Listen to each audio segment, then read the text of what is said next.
Hello, how are we doing? Welcome to the live stream. Can you hear me? Someone could tell me if you can hear me, that would be awesome.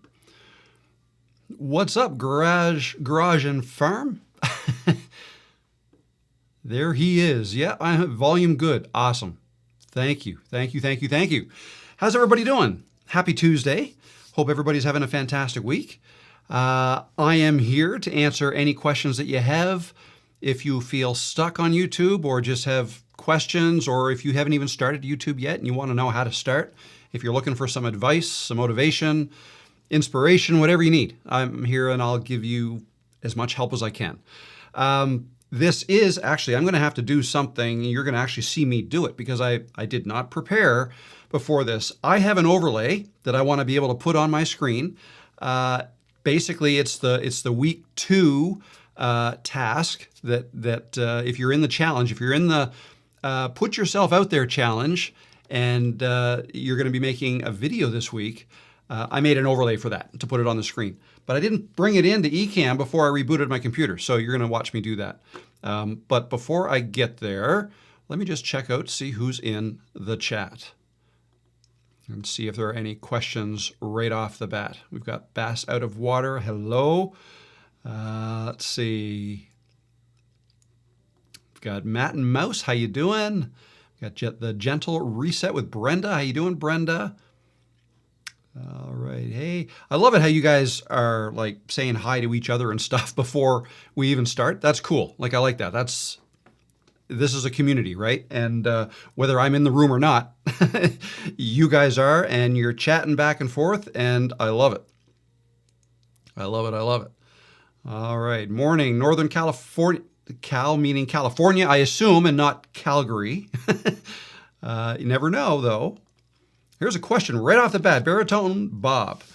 Are posting and publishing the same thing? So, not really. However, I personally use those two words interchangeably, and I probably shouldn't. I guess technically you can post a video without making it public. Sorry, posting and publishing. I guess it depends on what you define as publishing. And maybe there's a proper technical way to use that. But no, I use those two words interchangeably. When you post a video to YouTube, you're putting it up on YouTube. I suppose you're also publishing it to YouTube. Now, whether it's public or not depends on how you set it up when you posted it. Did you set it to private or unlisted or scheduled it to go public later, or is it public right off the bat? Now, you didn't say public, you said publishing. So yeah, posting and publishing, I look at them as both the same things. Yeah, I'd be interested, what do you guys, does anybody see a difference in posting and publishing? Do one of you think of it differently than I do? I'd love to know, love to hear. You can let us know. Hey, Scott, how you doing? Miko Bells, how you doing? Bernard Ernst is here. Hello. It is evening there. You're in Europe someplace, I believe. So it's 2 o'clock here in Halifax, Nova Scotia. 1 o'clock Eastern time is how I usually schedule my, whenever I say a certain time, I typically say it in Eastern Standard Time or Daylight Time, depending on what time of year you're in. Because most people, I think, who tune in to this, to my live streams, are in the Eastern Time Zone, which I'm only an hour away from that, so it's close. Good afternoon, Chad. Good to see you. From Almost Heaven, West Virginia. Very good. I've never been to West Virginia. All right, let's see. Hey, Heidi, how you doing? Listening while driving. Very good. Don't be typing while you're driving now. Hey, Christy, how you doing? Good to see you. Let's talk money. Shane Gray, how you doing? Good day, all. Perhaps you're from down under? That's what I think of when I hear good day. Or maybe that's G''D-A-Y. Good day could be anywhere, I guess. All righty, let's see. Let me see if we have any questions. 10 a.m. in Northern California right now. All right. Should a longer video, here we go. Should a longer video have timestamps? If yes, how do you create them? Is there a tool for this? Well, you don't really have to have timestamps. I guess, not sure what you really mean by timestamps. If you're referring to chapters, that's what YouTube calls it, when it kind of divides your video up into sections or chapters that people can click to go to a certain chapter. And you can even hover over that red line at the bottom of YouTube to find out what the name of the chapter is that you're in, or go to the video description and click on a chapter and it'll take you right there. So the way you put those together, I actually have a video that I made a long time ago, maybe 2-3 years ago, where I show you how to do that. But basically you just put timestamps in your, like the time 0:00 and then space and then whatever that the first chapter name is, intro, let's say. And then you just put the times and the names of the chapters. You put them all in your description, and YouTube will basically extract that information from the description and create your chapters for you. So that's what that's how that works. Now, when you say timestamps, if you're talking about that must be what you mean.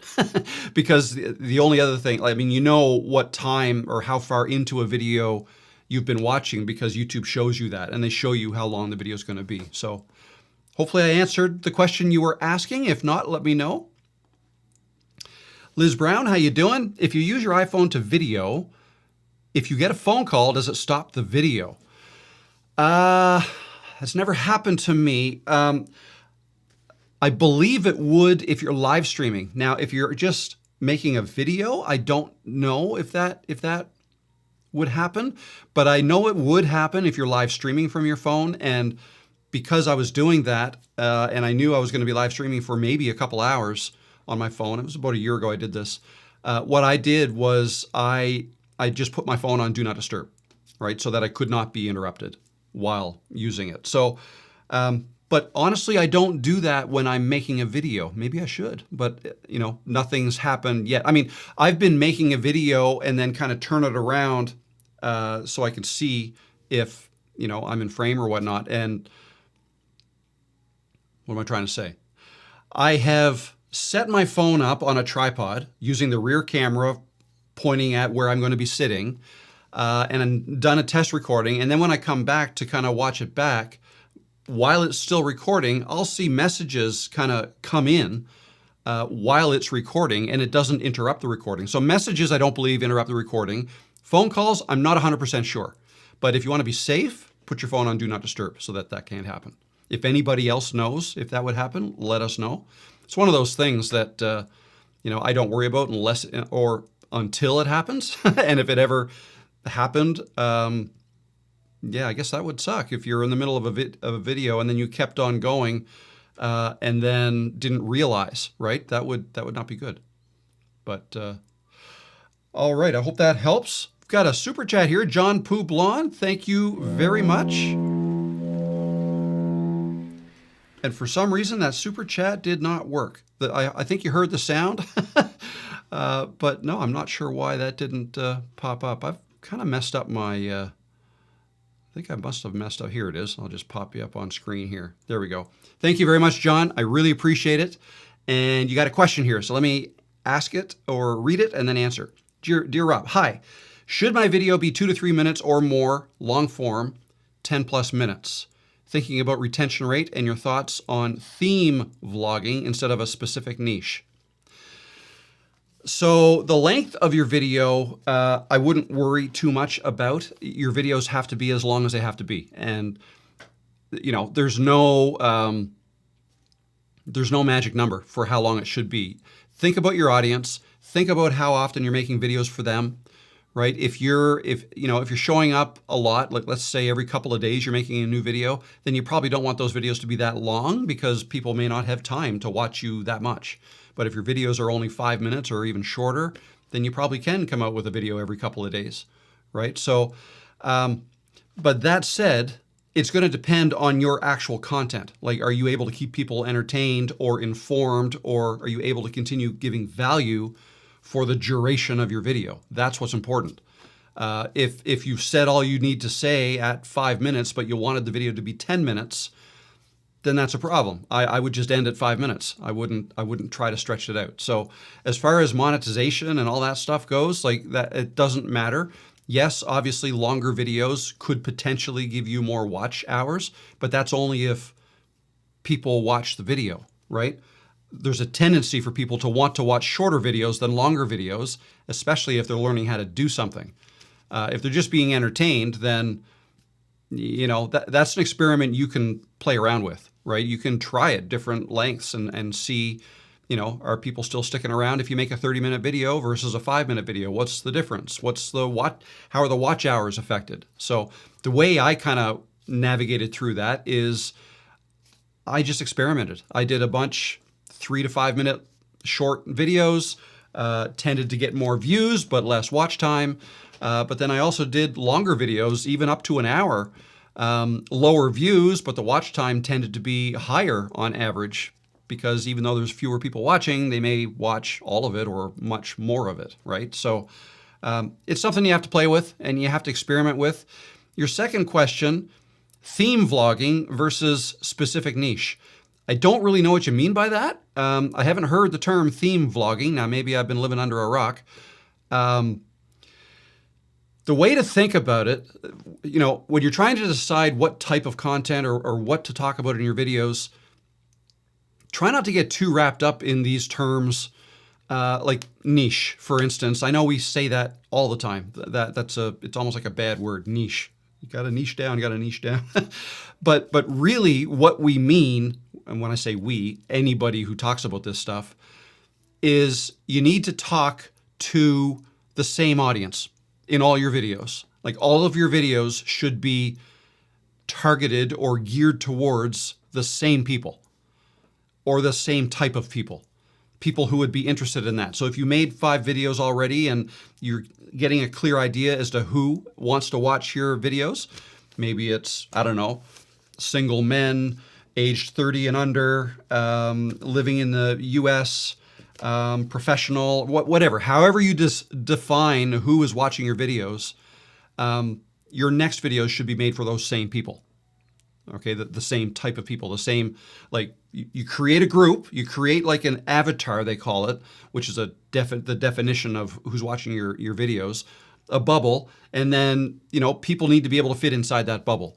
If you start making videos that everybody in here or most people in here aren't interested in, that's when you can run into trouble and kind of now you're going down a road that maybe you want to go down, maybe you want to change what you make your videos about.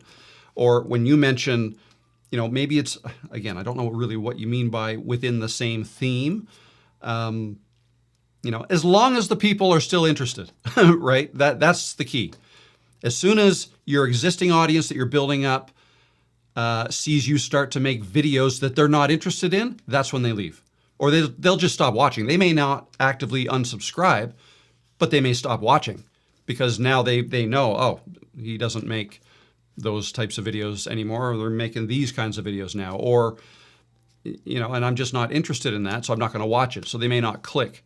If you ever come back and make another video of the first kind of videos that they used to enjoy, if too much time has passed, they may not get notified that you came out with another video like the ones they used to like. They may not be notified by YouTube because they've been watching other videos, right? They haven't gone anywhere, but you kind of did if you do that, right? Does that make sense? You gotta stay in front of the video, your audience, right? Don't ghost your audience, like that term. Thank you again, John. I really appreciate that. All right, let's see now. You know what I should do? I should fire that. Let me put this overlay on screen. Okay, you're going to see how I do this now. So I have to drag it right onto the screen. So here it comes right there. Boom. Hey, that worked just like that. But the one thing I have to do that, now maybe I can share this screen with you so you can see just what I normally do. So I've just dropped an overlay into Ecamm Live, which is what I do live streaming with. And I want to connect it to a button on my Stream Deck. So the way I'm going to do that is with this here. This is the Stream Deck app.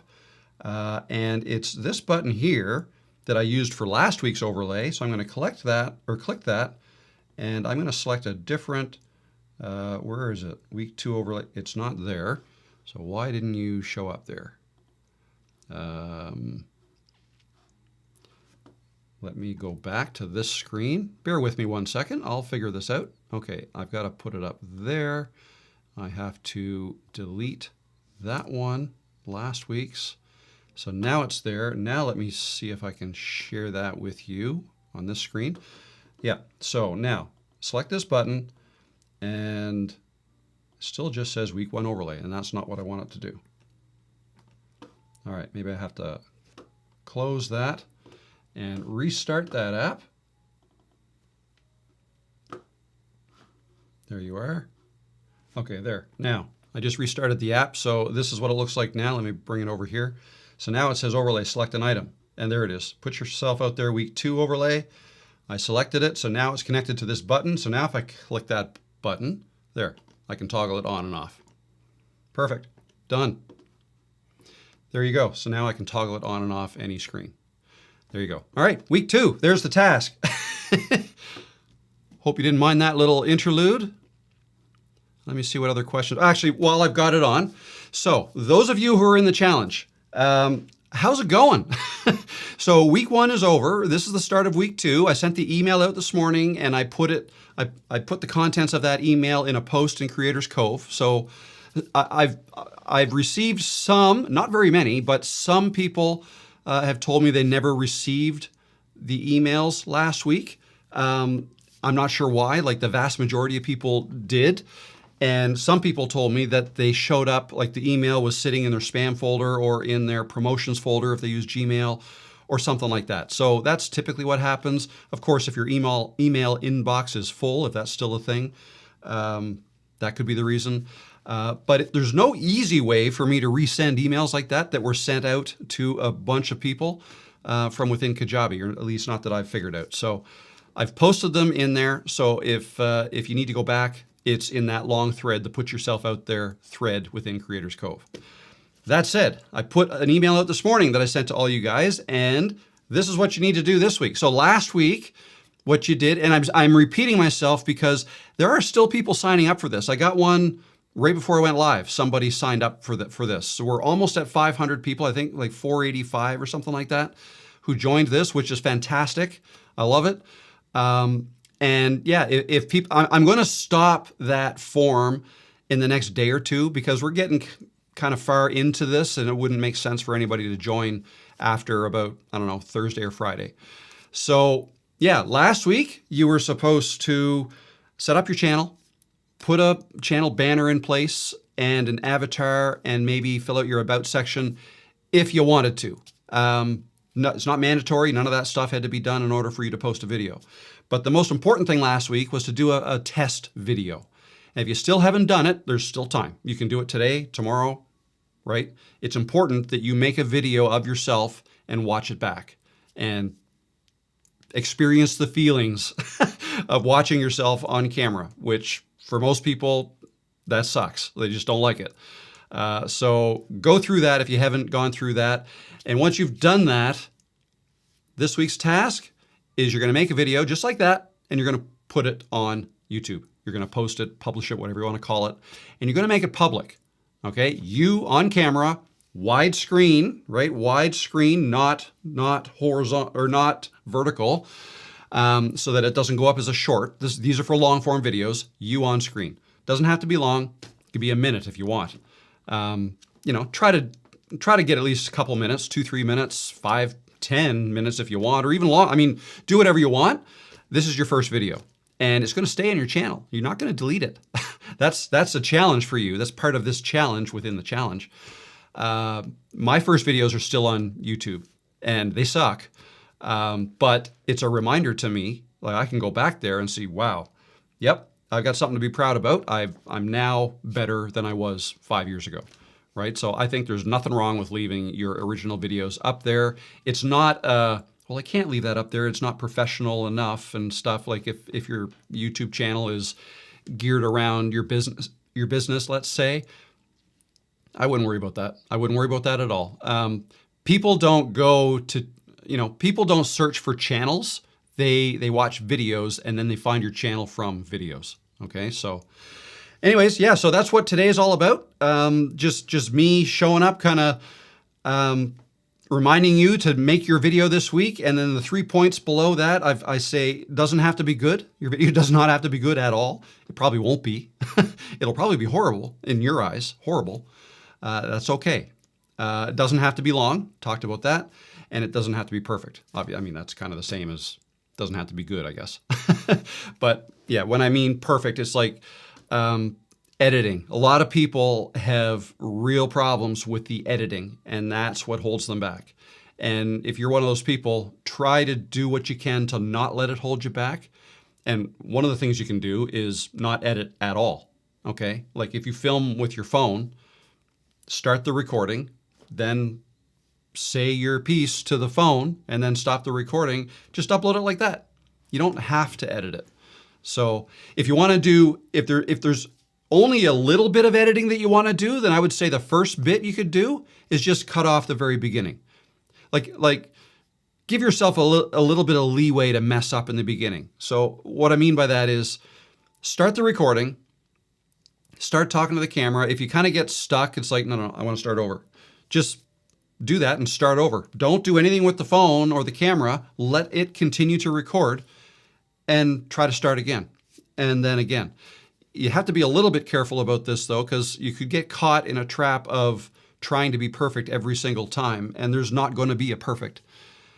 So yeah, I guess I'm a little hesitant to suggest you do that, but if it takes you a couple times, and then if you get stuck and you're not able to do it, well then maybe stop the recording and then start again and tell yourself, okay, I'll allow myself 2 false starts, but that's it. The third time I got to keep going. And then the minimal editing that I'm talking about that I say you can do is, bring that video into an editing program, whether you do it on your phone or you transfer the video to your computer and do it there, and just chop off the beginning, the false takes, the bad first starts, right? First takes. Chop them off, and then save and render your video. That's it. That's the only editing you got to do. Again, you don't even have to do that. But if you're going to do some, that's the minimum. All right, so I hope that helps. Now, back to questions and see what you guys, I'm going to take this off the screen for now. Yeah, let's see. Another question, Mariella, to live stream better directly from YouTube or software? The quality of your live stream will be unaffected in terms of the video quality and the audio quality. So the video quality will be based on whatever camera you're using, whatever camera you have plugged into your computer or your phone, and the audio quality is subject to the mic you're using. The main difference, like if you're not going to be sharing a screen or switching scenes, then you don't need anything like Ecamm or OBS or Meld Studio, right? You can just use YouTube Studio and go live from within there, and that's free, okay? It's only when you want to get into creating custom scenes, like if I want to go to my phone right now, I press that button, now that's my phone. So that's another scene, that's another camera. I never turned that one on. That one is another camera, right? So if you want to set up multiple cameras and be able to switch between them, and even the screen sharing one that I do here, this screen sharing one, that's a scene showing my screen and me on the screen, right? Like I'm picture in picture. That's another scene. It's a combination of two things, screen and phone or camera, right? If you want to do that, then yeah, a software like Ecamm or even online software like StreamYard makes that fairly easy to do. With StreamYard, you can share your screen and you will be picture in picture. It's just that you have no control over your picture in picture where it goes. It goes, I think, in the lower right, and the size is the size. You don't have control to change that. Whereas with Ecamm, I can resize myself. I can round the corners. I can put a colored box around, like whatever, right? There's all kinds of different things you could do. You can set up transitions so it fades from one scene to the next and things like that. So definitely not necessary. And most people, when they go live for the first time, don't do any of that stuff. Do you have a video on creating a live stream using a Stream Deck? Not a free video on my channel, I don't. I've created a live streaming course that's available from my website if you're interested. It's a series of, I can't remember how many, 15 or 17 videos, something like that. It would say on the website. If you want to take a look at that, and I go through the Stream Deck and Ecamm and a bunch of things. So if you're interested in that, you can check that out. But no, I haven't really done. I've answered questions in these live streams about how I do things, but no dedicated video. I'm using still photos for now, so I'm using iMovie. Then I open up an InShot. It worked twice. Now YouTube uploading and never does. I even tried just iMovie. What am I doing wrong? I'm confused. I'm sorry. iMovie and InShot. To me, those are two separate things. InShot, I believe, is a video editing app on your phone. iMovie is a video editing app also on your phone, on an iPhone or on a Mac. So use one or the other, not both. Don't need to use both. You might be overcomplicating things. And then upload to YouTube. Yeah. You got to know where you render your file to, render your video to, where you save it, and then upload it to YouTube from there.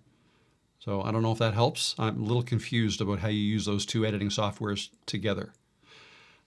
Question, I'm having a problem with remembering what I want to say without keeping looking at my notes. Senior moments? No, I think that's a human moment, actually. I mean, as we age, I suppose things like that might become a little bit more challenging. But I'll tell you what works for me is I just don't worry about it that much. Like, so I try to make all my videos talking like this, right? Just talking to the camera. But sometimes I make, a video that I want to make. There are some things that I need to remember. Maybe there's some stats I want to share, or, right, there's certain points I definitely want to touch on, and I don't want to forget any of them. So in those cases, yeah, I've got notes, either on my iPad or a little cue card, whatever suits, it depends on how many notes that I have. And then I'll just refer to them. I think one trick is don't give yourself so many notes that you will end up reading them. Okay?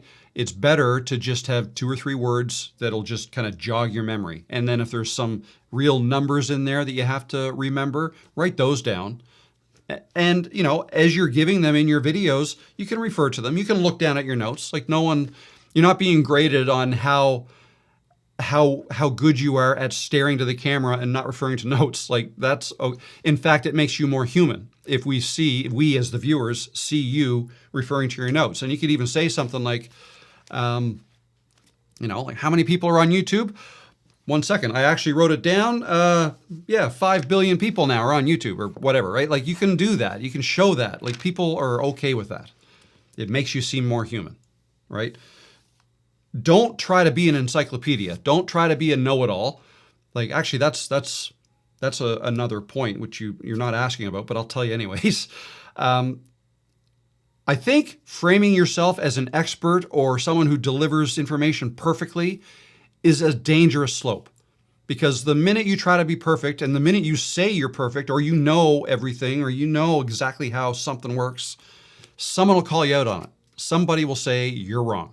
And here's proof. And right, so I never do that. Like I just think, why would I? Why would I say the only way to grow a YouTube channel is do this, this, this, and this? Right? I won't ever say that. It's not true, because there's many different ways to grow a channel, and what works for one may not work for someone else. So there's a couple facts that I can say, like, for example, you do need 1,000 subscribers to get fully monetized. So that's a fact. That's not a guess. But a lot of other things, are not guesses, but maybe guesstimates or educated guesses. So yeah, don't worry about looking at your notes. It's all good. Totally fine. Good point. Aja Spills. I agree. The more you seem like an expert, the more people can't relate. That's true. That's true. Especially, yeah, think about making videos where maybe you are trying to teach somebody something. What was I going to say? The minute you say you're an expert, then you'll be called out. You'll be called out, maybe not by that person, but by somebody else. And that applies to just about anything. Like any YouTube channel you want to make, like any niche you want to make videos in, there's going to be somebody who knows more than you do about that thing. That's just law of averages. Like there's just that many people in the world that, we're all not Cristiano Ronaldo's or Lionel Messi's, right? Like we're not all the number one person in, probably. Anyways, don't know if that made sense or where I was going with that, but hi, Robin Peanut. Hey, Russ, how you doing? Good to see you. Tech Van Gogh, would you recommend using your real name for the channel name versus a branded or SEO-friendly name? I don't think SEO matters at all in channel name. Right? That's SEO. It's almost like yesterday's. I mean, it applies in some cases, but I don't even put a description in my videos anymore. If you describe yourself in your about section, right, and whatever you're saying in your videos, that kind of becomes your SEO. You don't have to worry about putting it in description or a channel name or your tags for your videos. Getting a little bit off topic there. Back to your question. Name, real name, or a branded or SEO friendly name? It's going to depend on your how comfortable you are sharing your real name. Okay, some people absolutely don't want to do that, and that's totally fine. I get that. I'm perfectly comfortable sharing my name. It doesn't bother me. That like my last name is Moore, right? Rob Moore. I did not include Moore in my channel name, not because I wanted to keep it hidden. It's because I didn't know what my channel was going to be about when I created my channel name. Okay, I didn't know. So I tried to come up with something cute, clever, right? So I used my first name. I do think it's important to use your first name or a name that you want to be referred to as, right? Like maybe it's a fake name, maybe it's your middle name, but whatever you want people to be calling you, I think it's important to put that in your channel name. It's not imperative. Not everybody does it. It's just I personally think it helps, especially if you're putting yourself in your videos. Like just picture somebody's watching your video. You're talking about whatever you're talking about in your video. People are watching. Yeah, no, who is this guy? I'd like to know this guy's name. Who is this guy? Looking down. No, doesn't say anything about his name in his channel name. Okay, I have to go hunting. Okay, let's go to the about section. No, left his name out there too. Like, who is this guy? Right? Then they have to wait. Like, do I introduce myself at the beginning of the video or at the end or anywhere? It's like, nope, didn't catch your name. And right, so I think it's important to not make that difficult on viewers to know who you are or who you want them to think you are in terms of if you want to use a fake name, if you're more comfortable with that, right? Everybody has their reasons. There's nothing wrong with that, right? Maybe you want to be known as a nickname, right? Like not a real name, but like I'm Rob. When I was a kid, some people jokingly called me Bert, right? So maybe I want to be known as that. Then I just Bert the Maritimer, I suppose. I don't know. Like, so, but whatever you call yourself there, that's what people will refer to you as. So, pick something that you like or enjoy being called. All right, that was a good question. Mariella, I keep all my videos on Final Cut Pro. Should I move them out of there? So, okay, so I have used Final Cut Pro, but I'm trying to remember exactly how it works. Your videos don't stay on Final Cut Pro. Like Final Cut Pro is software that edits your videos and then renders out a final video. Those things don't stay in Final Cut Pro. You may still be able to access them from Final Cut Pro, right? But they're not in there. If they were, then your computer would fill up after 10 videos and you wouldn't be able to make another video. So what's probably happening is you have your videos somewhere on your computer, perhaps building up, taking storage space. So at some point, yeah, you want to move them off your computer to, an external drive or SSD somewhere, and a storage solution. People who make a lot of videos need to come up with a storage solution because you're going to run out of space unless you have a $5,000 computer. Like even then, you're eventually going to run out of space, especially if you're making 4K videos or longer videos, especially if you're saving all your source files. Right, which I do, but I have tons of space. I'm okay with not on my computer. I have a storage solution outside of my computer, like a network storage. So, yeah, you gotta. I have a video. If you search for storage on my channel, there's a video there that I think would help. Let me just pull it up here and share my screen so you can see this. There. So yeah, go to my channel, click this little magnifying glass, type in storage, and there it is, safe storage. The best storage and backup workflow for YouTube content creators. I made that 10 months ago. And it just gives you some ideas as to how to organize your file names, and then exactly how I get them off of my computer. So you may find that helpful, I hope. Save everything to the cloud, Outdoor Tennessean says. You could do that, but that could get expensive too. And also saving to the cloud takes time. So that's going to depend on how fast your internet connection is. If you have a really fast connection, it's probably all right. But like where I am, my upload speed is usually around 15 megabits per second. So like when I upload, so yesterday's video that I uploaded to YouTube, I think was around 20 minutes. That upload was like 35 minutes for me, is how long it takes me to upload that in 4K. And so, if I were to upload all of my source files and not just the final rendered video, well, I'll tell you how big that folder is. Yesterday's video, the actual video is 3.4 gigabytes. And yeah, as I say, it took me half hour to upload that, or a little bit more. So 3.4 gigabytes. The project folder with all like the source files and everything in it is 21.78 gigabytes. So 22 versus 4. So it's quite a bit. Now, there's duplication in there, and I understand that. And if I was, if I needed to find some storage space, there are things I could delete. I just don't worry about it right now because it's not an issue with me. So there you go. iCloud is the GOAT. With Apple, it automatically syncs to cloud. Very good. You got to be careful. I mean, I think I have 10 terabytes of stuff saved. Like that would cost a pretty penny all in the cloud. Keep all your final videos on an external hard drive for sure. If YouTube ever goes away, your videos are still yours. Very good point, Jason. Very good point. Yeah. If you ever lose your YouTube channel or whatever, knock on wood, that shouldn't happen. But yeah, you don't own your videos that you have on YouTube. I mean, you are you own the channel, I guess, but like YouTube reserves the right if they think you're breaking their terms of service, or if you're, getting copyright strikes and all that stuff, they could take it away from you, and they do not send you your videos back. So it's good to keep a copy. It really, it is.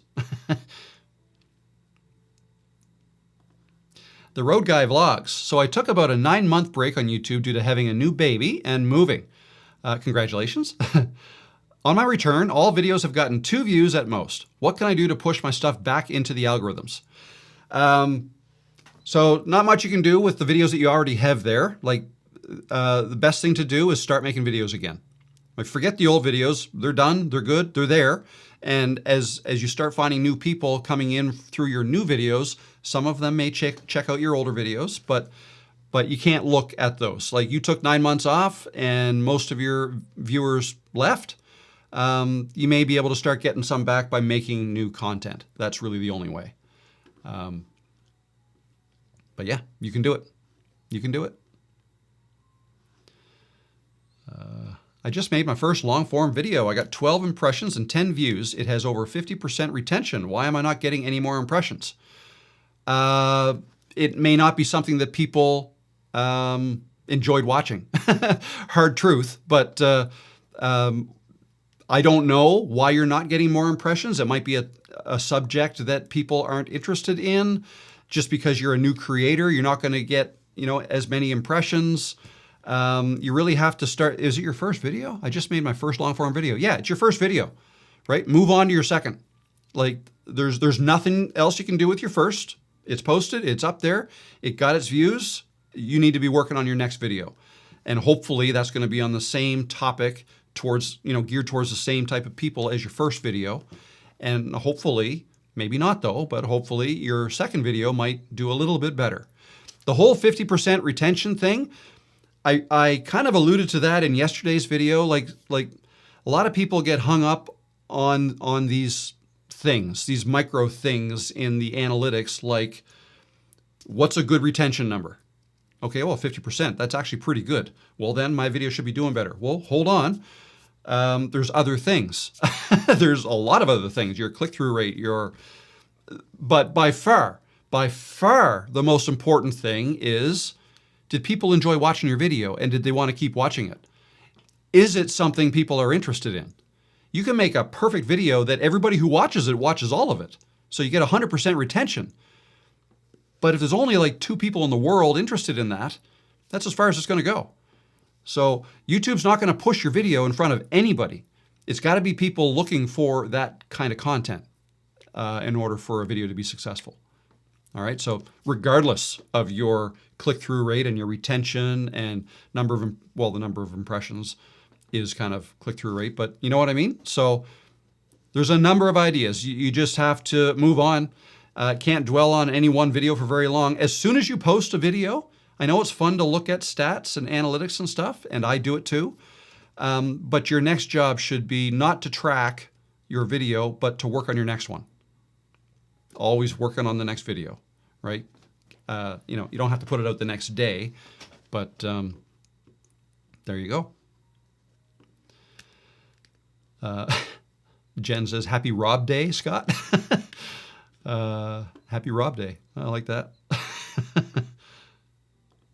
Is it too late to sign up? No, the form still works. So there's a form, there's a link to the form in the description below this live stream.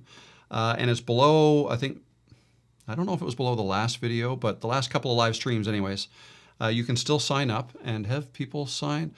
Yeah, I've had 3 sign-ups during this live.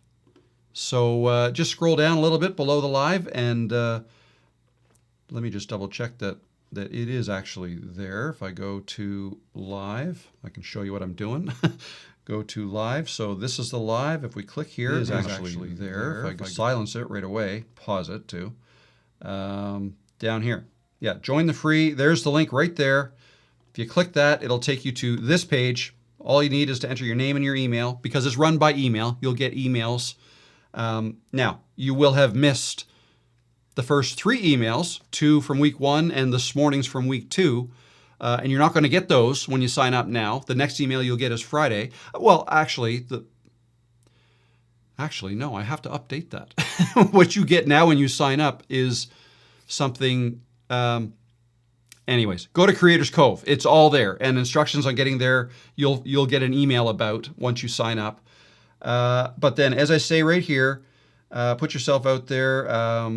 We've just started week 2, which is the first week you'll post a video on YouTube. You can still join, but I have to close the challenge doors in the next couple of days, only because it's just not going to make sense for anybody to sign up after probably Friday, because then you're going to be working on uploading your second video. So, yep, you can absolutely still sign up. I'm stuck in the paralysis by analysis mode. I've made tons of video topics, but get stuck in trying to learn all the ins and outs before I can commit. Any ideas? Yes, you don't need to learn everything there is to know about something before you talk about it in a YouTube video. Just learn one little thing. Just one little thing. YouTube videos work better that way anyways. Like I shouldn't say nobody, but most people don't watch a YouTube video to learn all there is to know about whatever title they clicked on. It's just one little thing, right? And you know, if there's a whole bunch of things you need to research for the topic you want to make videos about, let's say, I don't know, there's 20 different things you need to learn. Well, I suggest you make 20 different videos, not one video that includes all 20 things. All right? Your videos would be shorter. They'll be more consumable. People would rather watch the shorter ones, and they could watch the parts that they want to watch. Like, you don't have to make it as a series. Let each video stand on its own. But yeah, that I think is a better approach, and you'll probably get more views that way. Any thoughts on that new YouTube feature called Shows? I haven't gotten into that yet. It sounds interesting. I know I experienced a video did very well for me, and in April, still doing well, but I noticed that it got 85% of my views from TV viewers.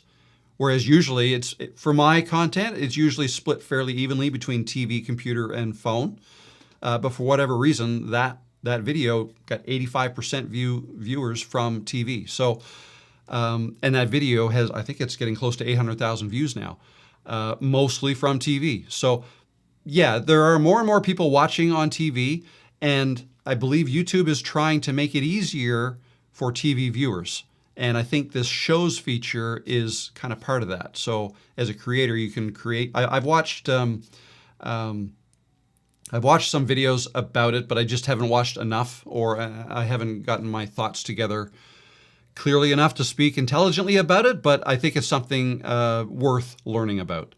And if you can make content like a TV show that has episodes and seasons, that's what it's kind of designed to help you with. Okay, and then yeah, you may, if you start taking advantage of that, maybe your content becomes even more discoverable, consumable on TV. So there you go. I am running an A/B thumbnail test now. When will I get my results?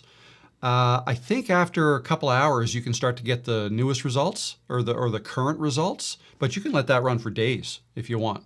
The longer you let it run, the more accurate the results will be.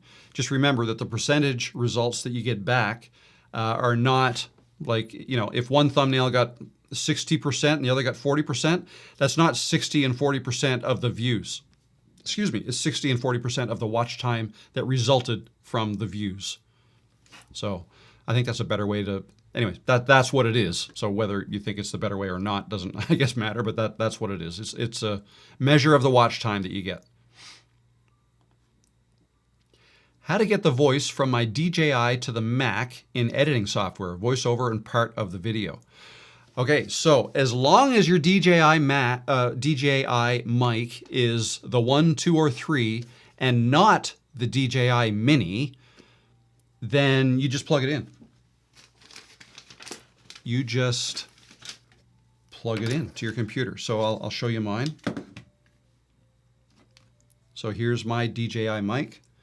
Here is a USB-C cable. You just plug it in like that and plug that into your computer, and this will show up as a drive in your Finder or File Manager if you're using a Windows computer. You can do that with the DJI mic 1, 2, or 3, the bigger ones. Actually, I think the 3 is even smaller. But the Mini, if you have the Mini, it doesn't have a hard drive in it, so you can't record onto the mic, which is unfortunate. But I mean, it was cheap. It's cheaper, and that's the Mini is designed to only work with the little receiver that also comes with these, right? This you can plug right into your phone or computer, right? There's a little USB-C connector on that. Plug it into your computer or your phone, and then the audio goes directly into your computer, right? You would want to select that mic in your computer settings. So those are the two ways. Even though I have that receiver, I don't ever use it anymore. When I go outside with my phone, I just use the internal recorder on the mic. So you actually have to physically press the record button on your mic to get it recording to its hard drive. And then you stop it when you're done. And now I've got a audio file here and a video file there on my phone. And I just have to get them both into the computer and then sync them up in the editing software. And yeah, that's my process. So I hope you found that helpful. Let me take a drink here. Already been at it an hour, so I'm going to be here another hour. Okay, so I'll be here till 2 o'clock. No, 3. What is it? It's 3 now. So I'll be here till 4 or 3 Eastern.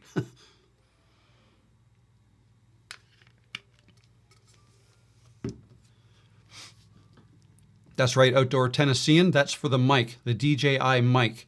There was the DJI mic, which is what I have, the DJI mic 2, which was the next version, and now the 3. They all have hard drives in them. Let's party hard. All right. I'm just having water, just so you know. You can't do that with the 3. It has to be in the charging cradle to get the file off of it. Really? Oh, I didn't know that, Mike. Huh. Okay, I don't think I would like that then. Has to be in the charging cradle. Oh, wait now. Yeah, the 3 is smaller, so maybe the 3 doesn't have USB-C port on it. Maybe that's why. So, okay. You just leave it in your cradle then. Makes sense. I have no reason to upgrade to the 3, even though it's probably a little better. I mean, I think the sound quality is the same in all of them. It's really good. The mics are good. But the battery life gets a little bit better with each upgrade. There's a couple other features as well. 32-bit float is one. I don't have that. But again, I don't need it. So, yeah, interesting. Interesting. I should have clarified. I'm in paralysis mode, trying to learn more about the YouTube process before I can commit, not the topics themselves.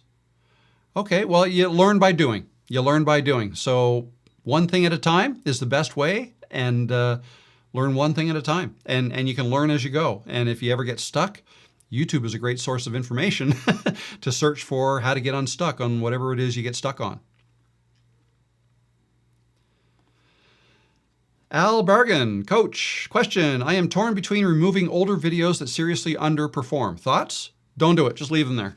They're not hurting your channel, right? If a video is on your channel no longer getting views, it's not, I would leave it there. The only reason why you may want to remove it is if you've changed directions and your content now is about something else and your older videos are completely off topic.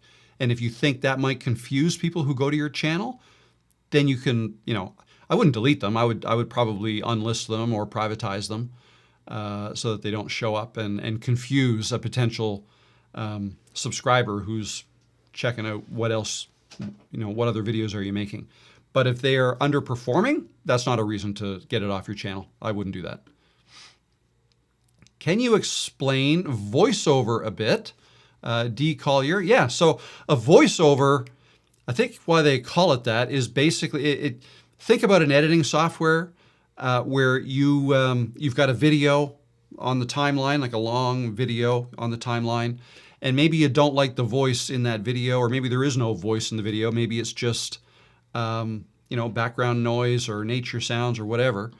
And if you want to do some talking through that video, then you would basically do a voice recording, and you would put that recording over the video, like on top of the video. It would be on top. It's not actually technically on top. A lot of times, a lot of editing software puts the audio underneath. But that's what it means. So if you got a video, but there's no voice and you want to add the voice later, you do a voice recording and then you put that on top or you merge it into it. That's a voiceover. Okay, so I don't do many voiceovers anymore because I typically record my voice while I'm looking at the camera and my voice is being captured at the same time as the video. But if I'm using this mic and I'm recording the voice separately, I guess technically it's a voiceover, but when I bring that into my editing software, my voice was also captured by my phone, so I can easily kind of match them up, or sync them, put them in sync, so that I put the voice over in the proper place, so that my mouth is moving when the words are being heard. You want that to be in sync. So that's all. So voiceover tends to be used more for, like, if somebody's making an audiobook, right? They will read a script and just record their voice. They won't record their self, just the voice. That's a voiceover. Some people make B-roll only videos where they're not in the videos. The videos are telling a story or whatever, and they're just going to narrate it. So if they're just going to narrate it, then that would be a voiceover. And a lot of times you could just do in fact, I think is usually the way it's done, you could do the voice over afterwards. Build your video and then put the voice on top of it and fill in the blanks. But it can be done in the reverse way too. You may do a voiceover, like tell a story, and lay down your voice track first, and then build the visuals on top of it with B-roll. Whether you shoot it yourself or you sign up with a service to get your B-roll from, right? You can put that on top of and fill in the blanks so that you're always showing something. So a couple of different ways to handle it. If I don't edit, can I do lives and then upload that as the video? I mean, if you do a live stream, you don't have to upload that as a video. It's already up there. When you do a live stream, so like I'm doing a live stream right now. This is live. I'm not recording anything, right? YouTube is. YouTube is, like, I am funneling this through YouTube, and they are also recording this. And as soon as I'm done, YouTube makes this available to anybody who wants to watch it on the replay, because it then becomes a video on demand, or a VOD, as people the age of my son would call it. He's 27, and he said, yeah, it's a VOD. I said, what? A VOD, video on demand, VOD. So yeah, you don't have to record it and upload it later. It's already up there. Okay. Now, if you're referring to this challenge we're doing, record yourself and then upload it. You don't have to do it as a live stream. Just record yourself on your phone and then upload that. That's your video. All right. What are your thoughts on short form video? Good for the channel? Seems like I can get more subscribers, views, but doesn't equate to long form views. Yeah. I get this question a lot. You have to decide what kind of channel you want to be. You want to be a shorts channel or do you want to be a long channel? Shorts don't always help long form videos. If you want to be a long form channel, which, yes, the views from long form are worth a whole lot more than views from a short. The way a short will typically work, for just about anybody, you can put up a 10 to 30 second video and it be a short.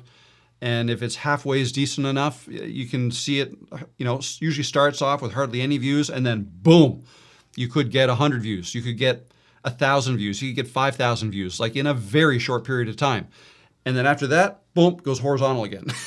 Hardly any more views. Now, maybe later on, it might start going up again, or it may never go up again. Who knows?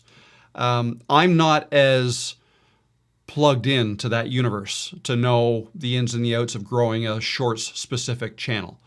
All I know is that's the way it's gone when I've uploaded shorts. Some do well, some don't, but regardless, like you need like 100 or 1,000 views from a short to equal, I think it's about 100 to 1. You need like 100 shorts views to equal monetarily what one view on a long form video would generate for you in revenue once you're monetized. So yeah, anybody who comes to me and says, I'm doing so much better with shorts. I've got like 5,000 views from 2 shorts and I'm getting subscribers and I just think it's so much easier with shorts than longs.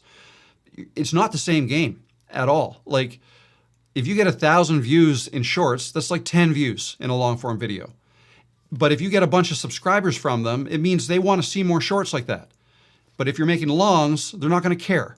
Most people won't. Most people who are normally shorts viewers. So yeah, I think shorts are good for branding. If your goal is long form, I think shorts are good for branding, but do it later. Like don't let that be your focus. Like focus on making long form videos, focus on getting better at them. If you have one that does fairly well, make some clips about it, or create some clips from it, and create shorts from it, and then upload those. But if you've got half a dozen shorts on your channel, once you get up to that point, you don't need any more. That's my feeling. That's the way I look at it. Now, if you want to be a shorts channel and that's what you really like to make, then by all means. But I would only make shorts then. Don't worry about the long form. There you go. All right, let me take a drink. How we doing? 3:08.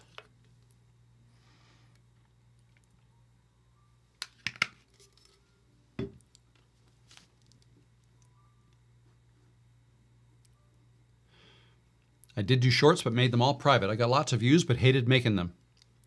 And they made no impact on my long form videos. Yep, so there's your answer. You should not do shorts. I would just lay off the shorts. Rob, in one vlog, you showed how, let me get this here. Where'd that go? In one vlog, you showed how to set up a channel. I'm stuck brainstorming a name. Any tips?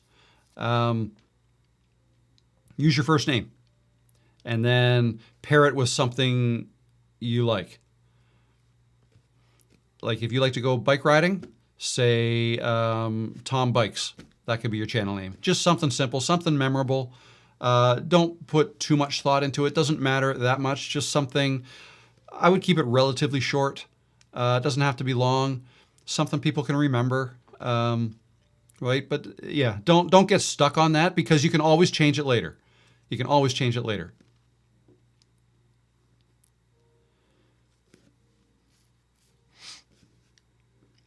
Question, 10 to 100 long form. That helps so much in the 12 to 112 I have in my long. I didn't know it was that number.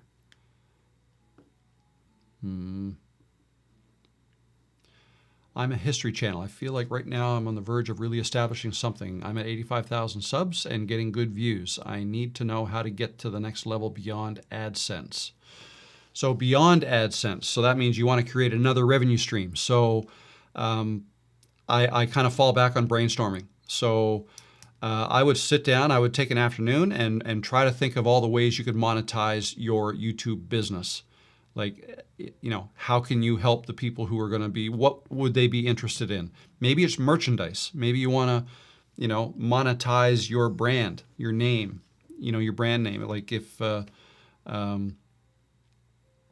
is at WitDocs, so I don't know if that's the name of your channel, but yeah, merchandise is one way.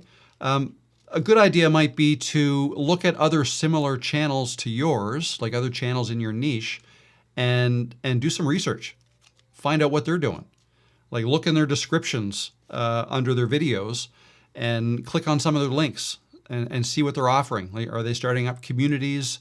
Do they sell courses? Do they, you know, do they sell books, merchandise? Like what are they doing? That's what I would do. If you want to grow beyond AdSense, that means coming up with another revenue stream or more than one, but I would focus on one. Identify one and build it out and see if you can turn it into something. Yeah, that's what I would do. I don't have any knowledge of you know, history channels, so I wouldn't be able to give you some concrete examples. But yeah, I would research within your niche, and you should be able to get some ideas that way.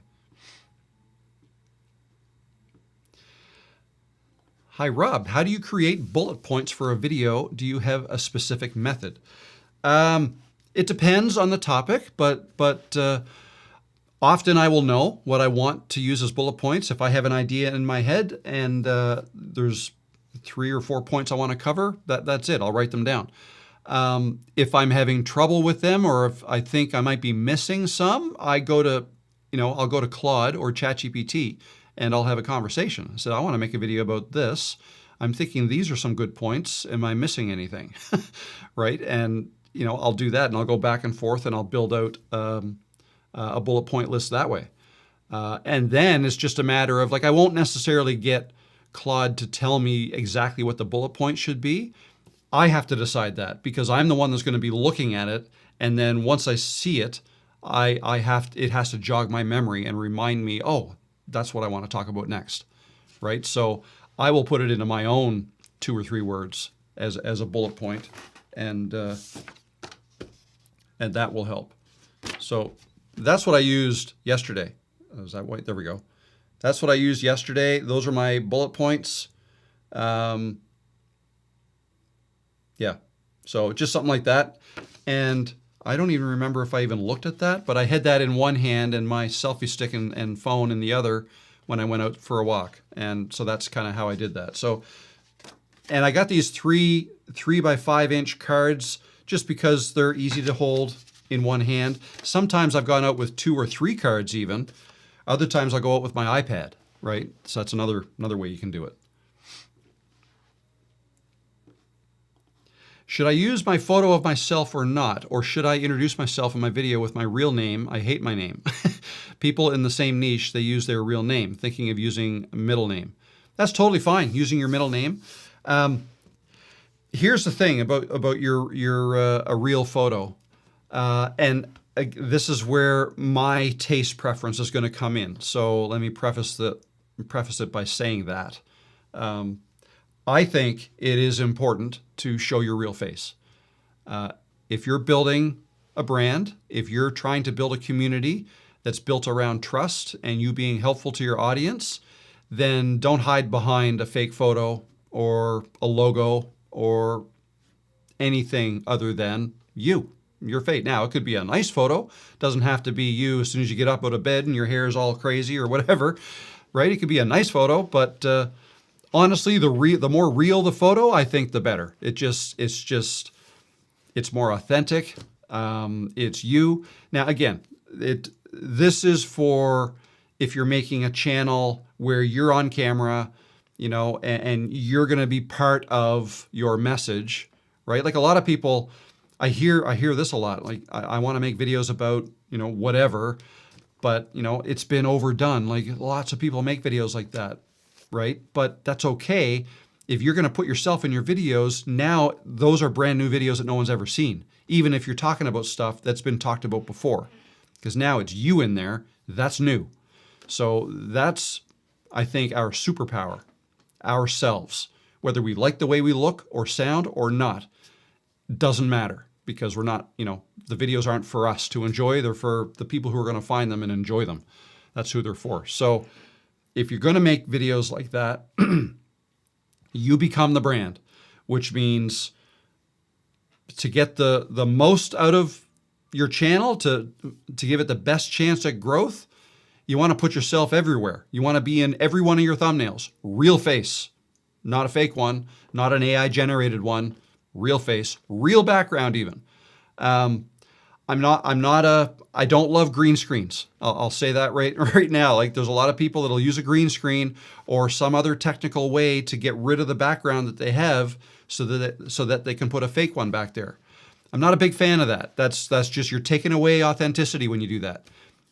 Even if you don't like what your background is, even if it's just, there are things you can do. Like if you're in your house and like find a corner that maybe you don't want to show any personal items, like you don't want to show maybe your address or, dirty dishes on the counters in the kitchen. Maybe pick a better spot than that, like a corner of a living room or a corner of a bedroom. You don't have to show the unmade bed in the background, like turn the camera around the other way.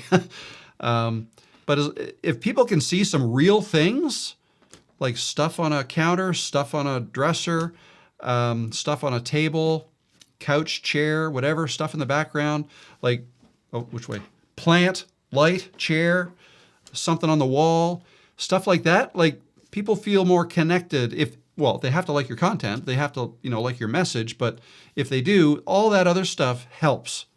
So I'm a big believer in keeping it as real. And I know there's probably lots of you out there who don't do it that way, who don't do it the way I do. And that's totally fine. All I'm saying is, I think fake backgrounds just take away some of the authenticity. You might be doing yourself a disservice. Now, there are times when you have to blur the background or you have to use a fake background because there are things you cannot show. You don't want to give away exactly where you are, and I get that. So that's fine. But just know what you're trading for that, right? You're trading away authenticity, and that's a powerful thing today anyways. Interested to know what you guys think of that, though. That's just me. That's my opinion, and it's the way I've chosen to make my channel. Like, in another universe, had I gone down a different path, I may not be singing that tune right now, right? Like there was a time I was thinking, okay, what should my logo be? I want that should be my avatar, and I was looking into green screens and all that stuff. I just ended up not doing that, and I'm glad I didn't at this point, but who knows? Maybe it would have worked out the other way. I don't know.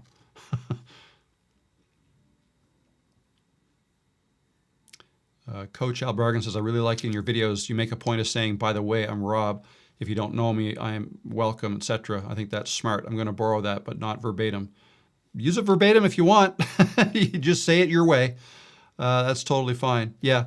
I think that started because one time I forgot to say it. Like when I first started making videos like that, I think I felt it was important to introduce myself. I've since changed my tune with that. I don't think it's that important in the beginning of a video. I used to think it was. Now I'm more of the mind that the beginning is super important. Don't waste people's time by telling them what your name is. Like save that for later. And later is usually when, like if people are still sticking around 10 minutes later, they're probably the ones that do want to know who you are. Like the people in the first 10 seconds do not care what your name is. They really don't. I mean, new people maybe, but for the most part, they don't care. So yeah, what your name is, what you do, what your qualifications are, all that stuff. I wouldn't clog up the intro or the first minute or so of your video with that kind of stuff. Even if you think it's important, like I'll get that sometimes. People will say, well, I think it's important. If I'm going to be giving, for example, therapy advice or therapeutic advice, then people should know that I'm a qualified therapist, for example. I guess there's some truth to that. If you were, there is some truth to that. I think you could get around that, though, with just putting something in your description or even on screen that kind of says that. I don't think you need to explain it in your video. I mean, you can. It's just that that's when you lose people, because that's not probably why. Very few people will click on a video because they want to know what your qualifications are. They usually want to click on the video because they want the answer to whatever the title said or whatever, right?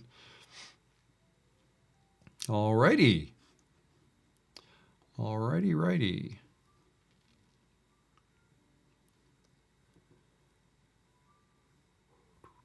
Question, I have a great video idea on a topic I know well. I have bullet point outline, but every time I start talking, I keep getting bogged down. I stutter, stammer, forget. So frustrating. Ideas? Yeah, that's normal. That's totally normal. And it will get better the more you do this. So your first video may not end up being that great in your eyes. Or in any other people's eyes. It may not be that great. But the more you actually do it, if you get it done, and then upload it, it's done, bad video, locked in, that's a positive step, right? Because then now you can watch it back and hate it even more, but the next time you'll do a little better. You'll get better at it with time. What I find helps me is if I'm thinking about one person, one friend, and I think of them having just asked me a question, now I'm going to look at the camera and answer them. That's how I set up my mind when I'm going to make a video. So you might try that. That might help. Something else that helps is you being as comfortable as you possibly can. So what I mean by that is put yourself in an environment where you can be comfortable. So for me, there was a time that I was the most comfortable in that chair, and I just made my videos in here with outside in the rec room, I would have music on so nobody could hear what I'm doing in my office. That was just something I was subconscious about. I haven't made videos in here in quite a while, except for these live streams. Now I'm comfortable walking on the trail or standing on the hill outside where I can tell there's no one around, right? I like that. That makes me comfortable. Or sitting in my car. I've made videos there too. I'm comfortable. I'm not comfortable walking down a crowded path or trail. I'm just not. So find what makes you comfortable. Is it standing? Is it seated? Is it holding your camera in a selfie stick? Is it just putting it on a tripod? Try it a bunch of different ways and see what you like the best, what you find more comfortable, and go with that. And think about talking to one person, one friend. Hey, Karen, how you doing? Good to see you. Karen's in here.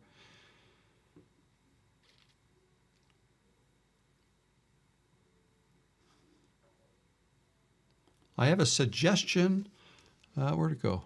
Gail says, I have a suggestion for seniors. Use an old bedroom that's unoccupied, nobody visits most of the time.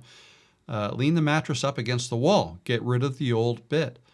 There you go. Yeah, that's a good idea.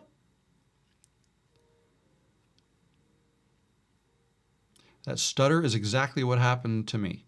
Yeah, and stutter is just real life stuff. Like when you're talking to a friend or family member, and if you stutter a bit, I mean, I suppose close friends and family members might make fun of you about it, but you both laugh at it and then move on. But just try to be as real as you can. Don't try to be somebody you're not. Just try to be you is my best advice. I've gone through the process of trying to be somebody I'm not, and it didn't work well. I looked uncomfortable, and it just didn't work out. So, but being yourself with a little practice, being yourself on camera, I think is the easiest thing to do. See you, Jason. Take care. Time for me to jet today, y'all. Sound like you're from Texas, Jason, but I know you're from New Brunswick. Go make those videos. Yes, let me put that back on screen just as a reminder. So this is week 2. All of you in the challenge, we're in week 2. It started today, goes until next Tuesday, I guess. Make a video, post it, publish it, make it public. You're on camera, widescreen.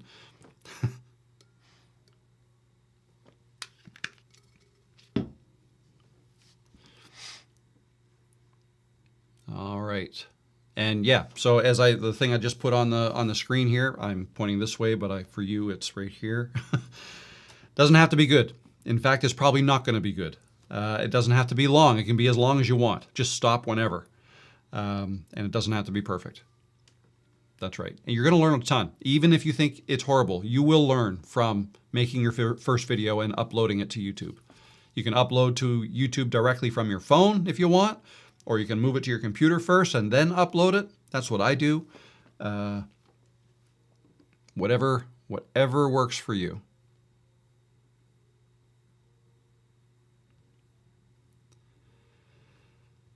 Let me see.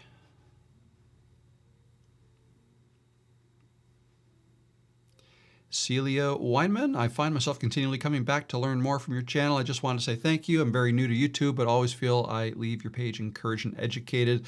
Awesome. I'm happy you do. Awesome. Good luck. Feely Nexus journey is here. At all. It took me more than 1 year to be comfortable with filming. You'll get there. Great advice. Absolutely. It took me over 3 years to get comfortable filming on YouTube. It took me a long time. But yeah, you'll get there. Absolutely.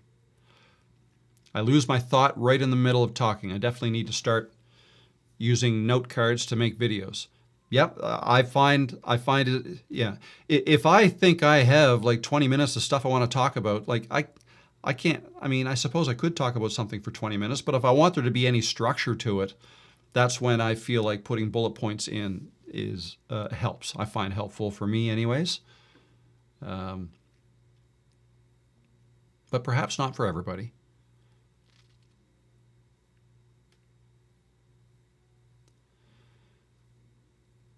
See, I get brain fog all the time. I know what I want to say, but the words don't always come out.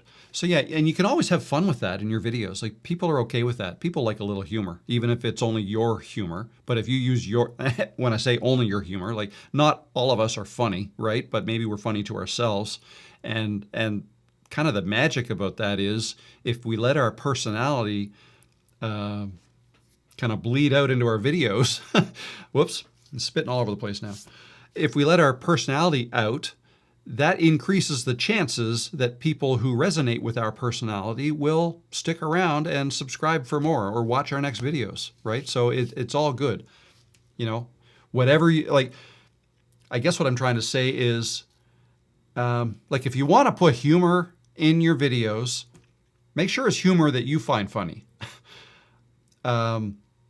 Because, I mean, everybody's got a different sense of humor, and what some people find funny, other people may not. And that's fine. But if you find something funny, then, you know, the people who will also find it funny will be people like you. And isn't that who you want, you know, watching your videos anyways? And if they don't, like, if I make a joke that I think is funny, but I think is obviously bad, I might kind of laugh at myself about it, but other people might get a kick out of that. Those who absolutely hate that kind of stuff won't stick around, but that's okay. I like it, so, you know, the more I have in common with the people who watch my videos, the better. So yeah, just be yourself. Why did I even go down that road? I don't think that was a question that was asked. Bill does this. I'm hilarious. I crack myself up. Others just stare at me and scratch their head. And that's fun. That's cool. I like that. Like, and that would be fun. A little bit of deadpan humor in the middle of your videos. Like, give it a shot and then laugh at yourself. Like, it's all good. The analogy you used regarding a stranger approaching you outside and starting to tell you about their life. Why the heck would you be interested? I needed to hear this at this stage. Yeah. Funny story, another story. But so what Coach is talking about is the video I made yesterday or I described a situation where you're walking down a crowded street and then you stop somebody. No, sorry, how did I word it? You're walking down a crowded street and somebody else stops you and just starts saying, hey, I went on this fishing trip and blah, blah, blah with some buddies and in a truck and just went on and on to somebody that was a complete stranger. Why would anybody want to listen to that? So, and my point was, anyways, if you want to watch it, watch yesterday's video. But the point is, like, people don't necessarily want to hear all about your life in a YouTube video if they don't know who you are. So start letting people know who you are. Like make your content, but don't go too far down the personal road into stuff that you might be interested in, but other people may not be. Right? So you have to start building trust. Get people to get to know you first, and then there's going to be a little more appetite for listening to whatever story you have to tell. But no, what I was going to say, the funny story was when I got into that yesterday in that video, like I didn't have that story prepared. Like I just thought in the moment, I just started riffing on a story and I just started telling it. It wasn't something that I didn't even know where I was going to go with it. Like, and I watched it back afterwards and I kind of chuckled a little bit. Like, why did I say that? Why did I then go there? Like, you know what I mean? Like it's like, try that sometime. Actually, it might be an interesting video to make. Just to make up a story as you go. Like, don't prepare at all.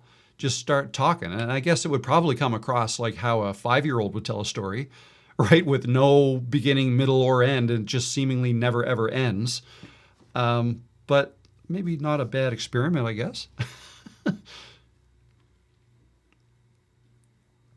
Rob, should the first video be an introduction to the channel, or should I just pick any topic?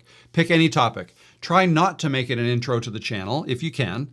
But if you're absolutely stuck and you don't know what to do, then sure, you can do an intro to the channel if you'd like, or an intro to you trying to make YouTube videos. You could do that.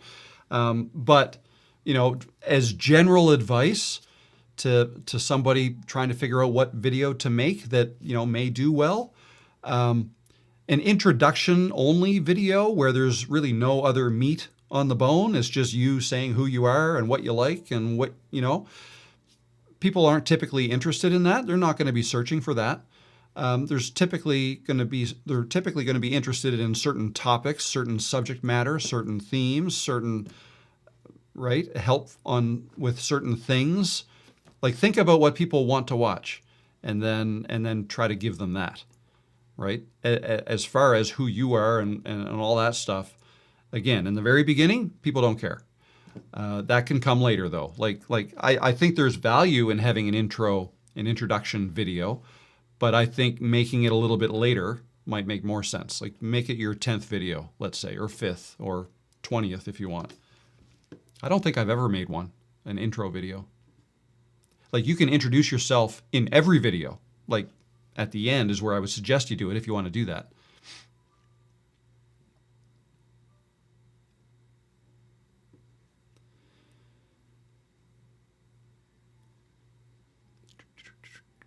How are we doing? We got another 27 minutes-ish. Sometimes I talking okay and then I fumble my words. I do that all the time. Is, you know, anybody who watches my lives regularly, you know that I'll slur some words. I'll have to stop and take a break and take a drink every once in a while.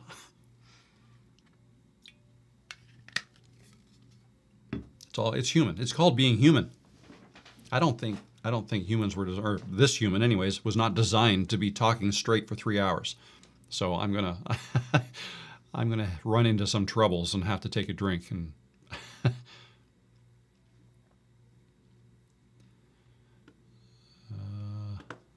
let's see.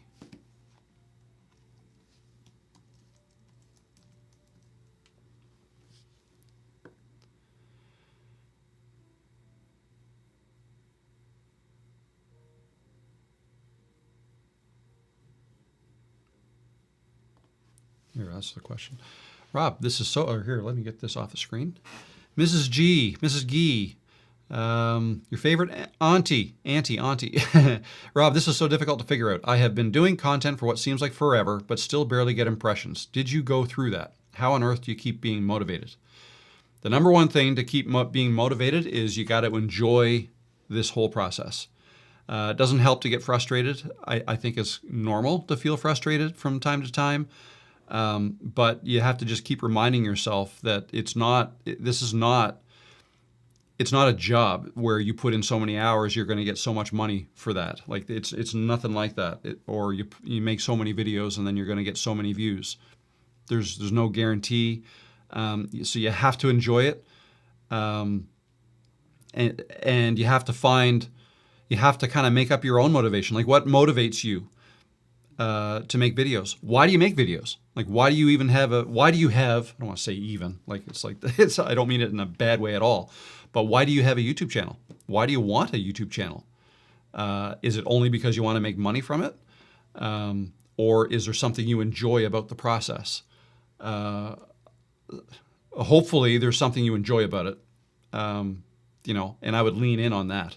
Like and if that's the case, just remind yourself, okay, yeah, no, I'm doing this because I like making videos and I want to put myself out there and I want to help other people, and right, like whatever your reasons are for doing YouTube. Like if your number one reason for doing YouTube is someday I want to make money at this, that's a hard one because it may not ever work out, right? Just being totally frank here. Again, dad joke popped into my head. I'm not Frank, I'm Rob. And it's just the way my mind works. It doesn't always work for, like, you have to have a business mindset to make decent money from YouTube. It's not an automatic thing. You can't just make videos and expect them to eventually do well. Doesn't work like that either. You have to make videos while trying to improve every time. And if you're feeling stuck, that's a sign that you need to try something new.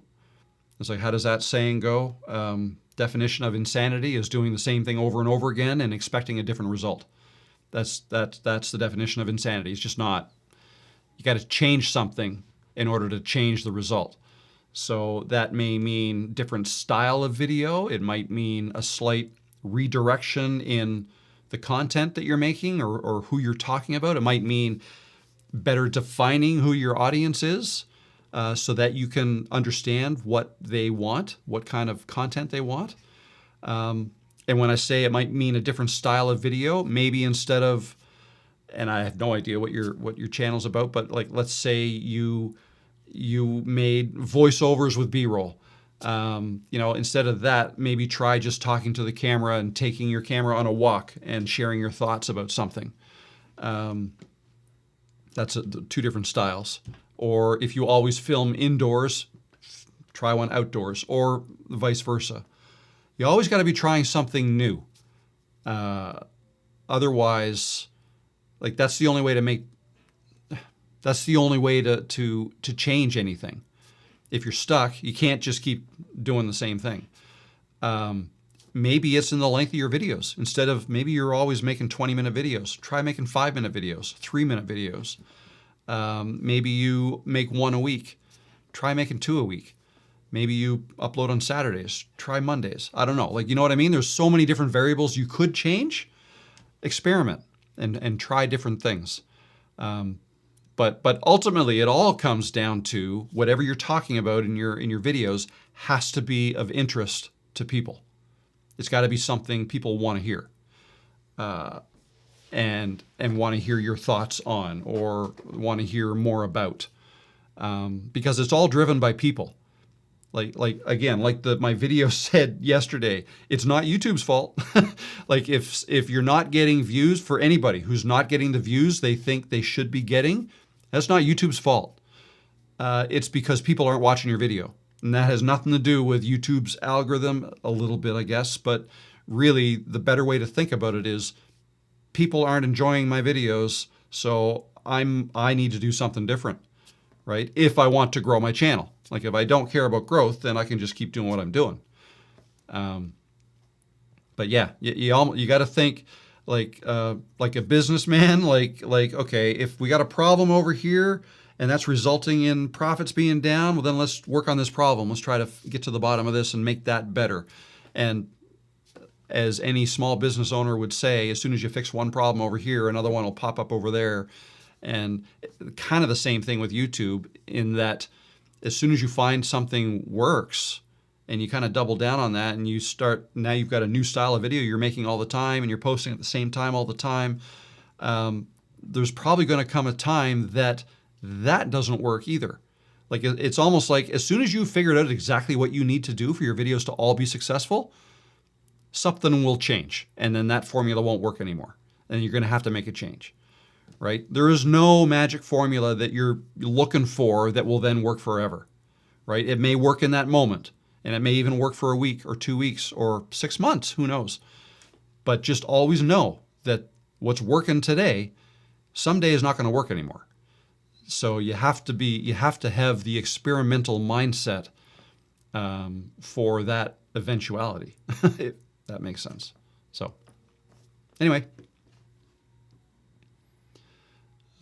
let's see.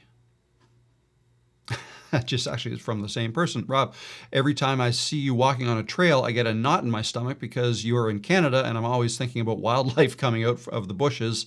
Had any close calls? No, not close calls that concerned me at all. No, but actually I don't have it. I never put it on my computer. But I caught a fox, not caught, in video on the trail 3 days ago, which is kind of cool. It came out onto the trail, it stopped, it kind of sat, it was kind of sniffing around the trail. I'm going to say 200 yards ahead of me. And I just stopped and I was looking at it, got my phone out, started to record it. I should put that in maybe my next video. And I had to zoom in to 15 times to make him large enough. And then he looked at me, he spotted me, he kind of went up like this a bit, he sat down, and then he got up and started walking towards me. I'm like, okay, this is cool. And I started walking towards it, still a couple hundred yards away from me, but I think I even said something like, buddy, I'm bigger than you, you don't want to do this. But in my mind, I'm probably thinking, no, okay, no, I'm going to run like a scared little girl if you actually come after me. But a fox is not going to do that. I'm fairly confident in that. So anyways, yeah, so that, I've seen bobcats on our trail. Not as close as foxes. The only time I would be concerned is if something, it could be anything really, if you get between a mom and its babies, that could be a problem, right? You don't want to be in that situation. There are coyotes too. I've not seen one, but neighbors have. But for the most part, they're looking for something else. They're not looking for me. Like, a coyote doesn't want to eat me. It wants to eat little rabbits and mice and snakes or whatever, like stuff like that. They're not interested in me unless I get between it and its babies, but they're not on the trail. So, but yeah, no, there's been a couple times, there's a fox there and he's kind of yelling a little bit. It's like he's in the woods there, but he's kind of making himself known. That to me means, okay, there's probably babies around. I'm just going to keep doing my thing. I'm not going to approach it and film it. Just going to keep walking. And it's good. So it's fine. We have bears, and I've seen one of those, but again, they're black bears, they're not grizzlies. They're black bears. They get into people's garbage bins, right? Again, not interested in eating humans. So yes, Scott, there are bears, black bears. They're not, I guess if it stood up on its back legs, it would be taller than me, a full-grown black bear. But it's a giant dog that, yeah, you don't want to get close to, but they take off. If they see a human, they take off. I'll go out on the trail quite often when it's dark, or I'll set out for a walk, and it'll be a little later than it should have been, and when I turn around, by the time I get home, it's dark, right? And I know, I don't see, even when it's lighttime or daytime, I'll be outside on the trail, and even though I don't see anything, I know there's probably eyeballs on me, right? But it's probably raccoons, rabbits, maybe fox as well. There's a lot of fox around. But a bear, no, they don't come close. Coyotes even, they don't. What else is here? I guess moose, but not as much. Like, they're more in New Brunswick and Newfoundland, not or up in Cape Breton, northern Nova Scotia. I've not seen a moose here. Lots of raccoons, skunks, porcupine, Anyway, sorry, that's not what you tune into this for. Just try to avoid wild African elephants in the wild, like what happened to me. Oh, that doesn't sound good. Yeah, no, we do not have to worry about African or Asian elephants here in Nova Scotia, unless one gets away from a zoo, but I don't even know. I don't even think we have a zoo that would have an elephant in it. I don't know. But yeah, no, that's, well, I was going to say hopefully you got away from it, but you obviously did if you're here. So well done. We have mountain lions here near Vancouver. Oh, yes, yeah. So my son and I went out to Vancouver and Whistler last year. And yeah, all the stores are selling bear spray and stuff, and basically saying that you don't want to go anywhere close to a grizzly bear. But yeah, we didn't go. Anyway, yeah, no, mountain lions, I'd be concerned if I saw one of those. I think we have maybe cougars in the woods, but they're so rare and they stay so deep into the woods. They're not, again, I have no problem walking in the woods because I know nothing's going to come at me. We've got eagles. We've got lots of bald eagles around here, and osprey as well. The osprey are pretty cool to watch. They're always fishing out in the ocean, diving in feet first, grabbing fish.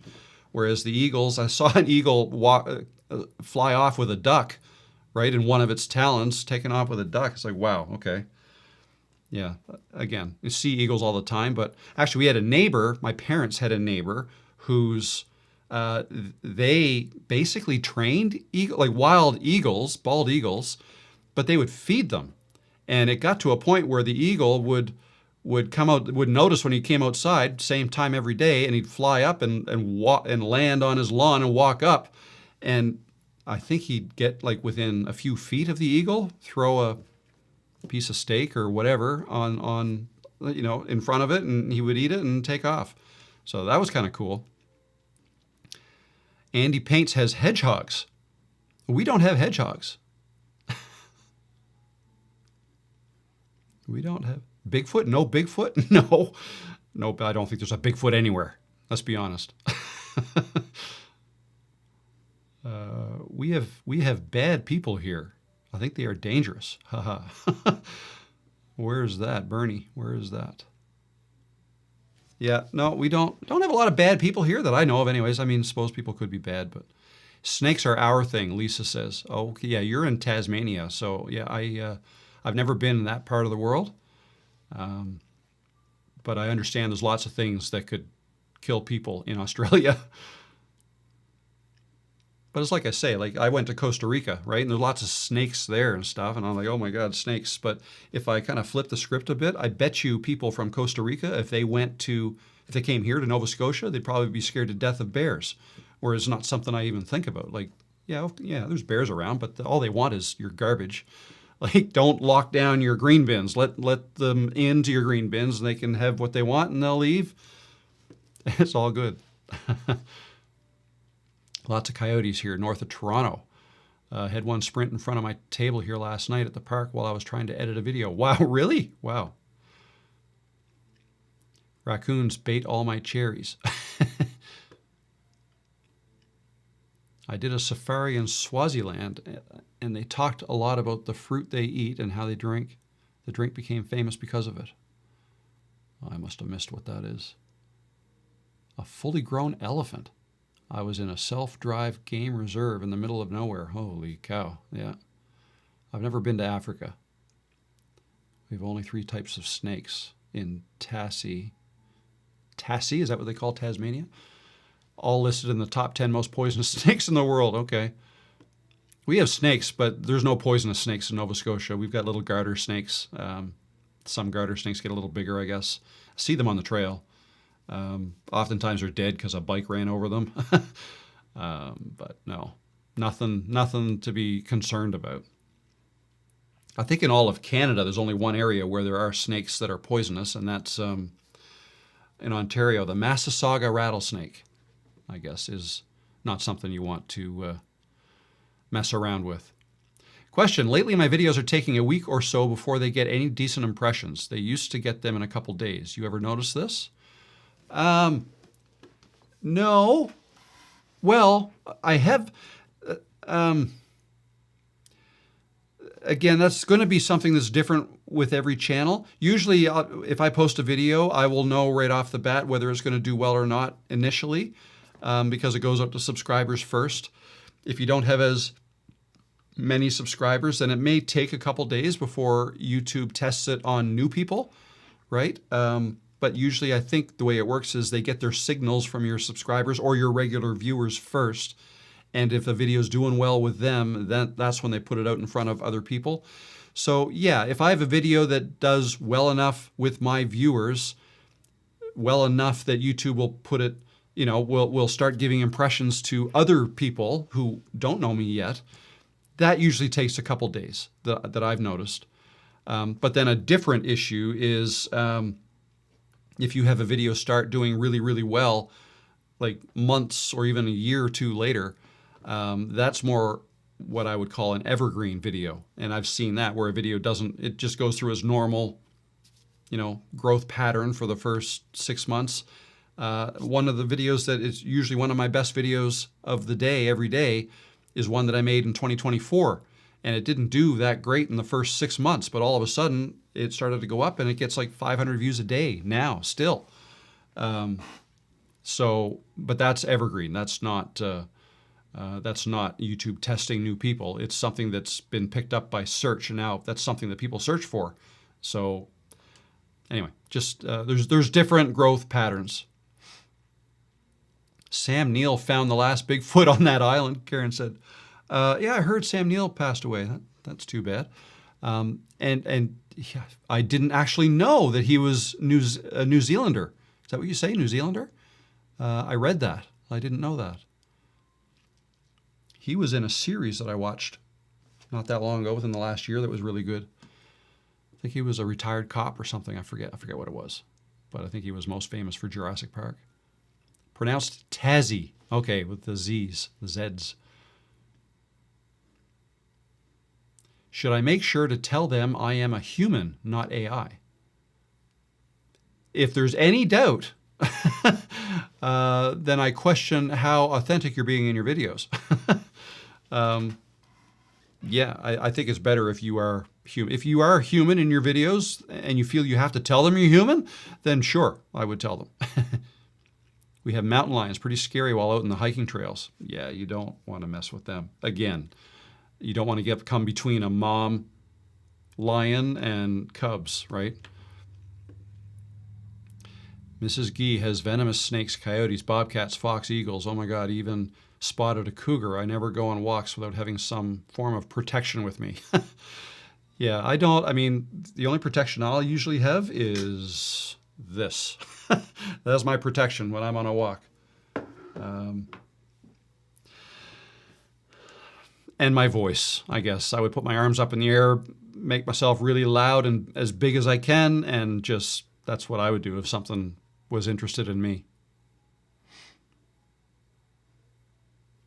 Don't forget ticks on every trail and field. Yeah, we have a tick issue here. So yeah, if you go into the grasses and stuff, you want to brush your legs off or just double check you don't have any on you. What is the difference between telling your story and speaking on a topic? Two different things, I guess. So you can talk about a topic without injecting a story in it. Telling your story, I guess, is how you relate to the topic you're talking about. I think it's two different things. Telling your story and speaking on a topic. Peaky Blinders. That was a good series.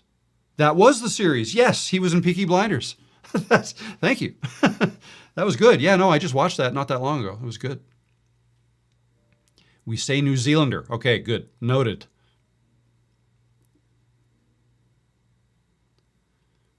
Pavlova is from Australia? Who's Pavlova? Sounds like a tennis player, but I have no idea. I don't know. Do you have to do longer videos to get monetized, or can it be done with shorts? It can be done with shorts, but it's different rules, right? With shorts, you need something like, I don't know what it is, 10 million views or something in the last 90 days.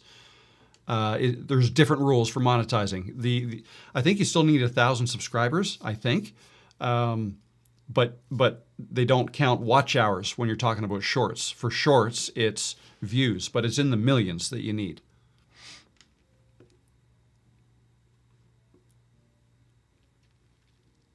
My cat loves the camera, CL says. Just Rob's luck, the bear would want to be in the circus.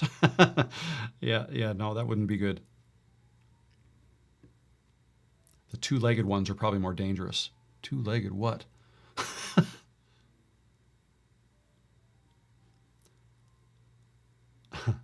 Karen, is Kiwi considered derogatory by New Zealanders? In the US, we use it affectionately. We use it affectionately in Canada, too. I mean, Karen can speak to that more than I can, but I don't think it's derogatory. It's kind of like Canadians. Like, I guess officially I'm a Canadian, but some people call Canadians Canucks. I don't find that derogatory. I suppose some people, if they're sensitive, they might, but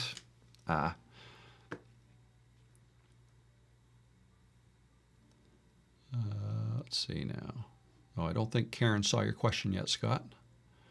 Give it 24 hours and Sam Neill will be Australian too. What's that? Since you are close, have you been to Oak Island? Yes, I have. I have been to Oak Island. I've sailed past it. You can see the big machines there, always digging. The local joke here is like, so for those who don't know, they've made a TV show about it. I haven't even really, I might have seen one episode, but it's not a show that I watch. I think it's an example of something that's more popular elsewhere. It's not that popular here, but we know about it. But the local joke is, to keep that show going, every once in a while, someone will walk up to the hole and chuck a bolt down there or something that might look like it's old. So they have something to find, right? I remember reading the story when I was a kid, like Nova Scotia ghost stories or something, and I think, who is it, Captain Kidd or somebody, like a pirate from 300 years ago, apparently buried some treasure on Oak Island, which is in Mahone Bay, it's like a 30-minute drive from where I am right here in St. Margaret's Bay. And that's what the legend is, that he was going to get caught, and so he buried his treasure, and then he was killed, and he never came back to get it.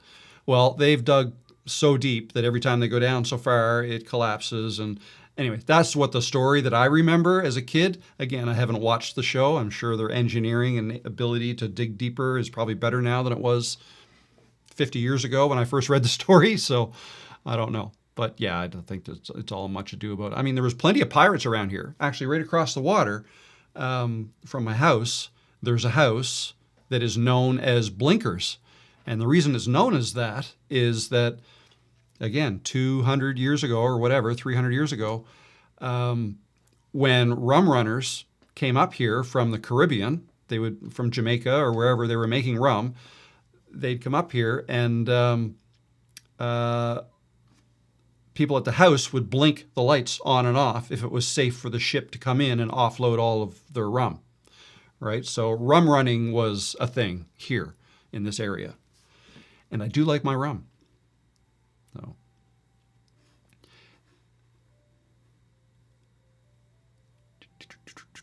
Hey, Rob, great show. What is your goal with YouTube the next 2 to 5 years? That's a good question. I don't think I plan on changing much with what I do on YouTube.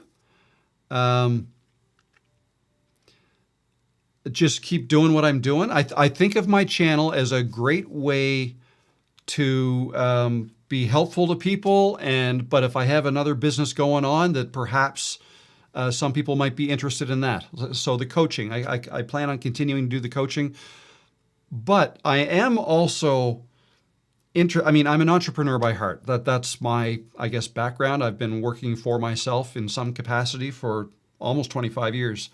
And what I'm currently interested in, besides YouTube, is making apps and making SaaS apps. So I've got like 3 things on the go that I'm kind of working on that I find very interesting. And I'll tell you more about them as I go. Not all of them are even going to be of interest to YouTubers or people making YouTube videos. It's not all about that. 2 of them are. but one of them is not, for sure. Anyways, not really prepared to talk about them yet, but it's something I'm interested in. But whatever I do going forward, it's all going to involve YouTube in some way, shape, or form. And even if I do end up creating something that has its own YouTube channel as part of its marketing or whatever, I don't ever plan to stop this channel. Like, this to me is my channel, right? And if I want to tell a story about how I built an app, I'll probably do that here. In fact, one of the videos, Newfie Screech, yeah, I think it was called. No, it still is. Screech is like, what is it? It's, I don't know. It's like swill. It's like a blend of, I think Screech is made from like barrels. When they make liquor in a barrel, before they chuck the barrel out, they'll throw a bunch of water in there and swish it around and then pour that out, and then that's alcoholic. I think that's kind of how they make Screech, but it's still made. Anyways, did I finish my last topic? I think I did. Scott says, I never knew Nova Scotia had a bootlegger history. It's got a big bootlegger history. Yes, definitely. And it's mostly rum. It's rum. I mean, it's got a big pirate history. This was a pirate town. Halifax was a big privateers, pirates. Halifax was founded in 1749 by the British. Yeah, no, it's quite the... Maybe someday I'll talk about the history. Nothing to do with YouTube, but... Okay, I was waiting for Karen to answer this. I wanted to know the answer to this question. Kiwi is what we call ourselves too.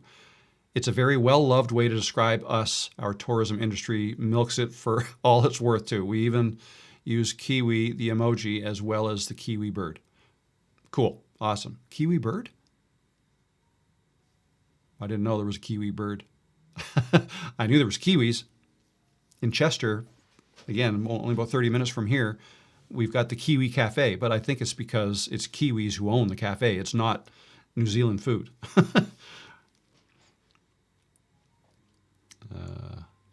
Rob, you should tell a few history Maritimer stories. Maybe I will. Maybe I will.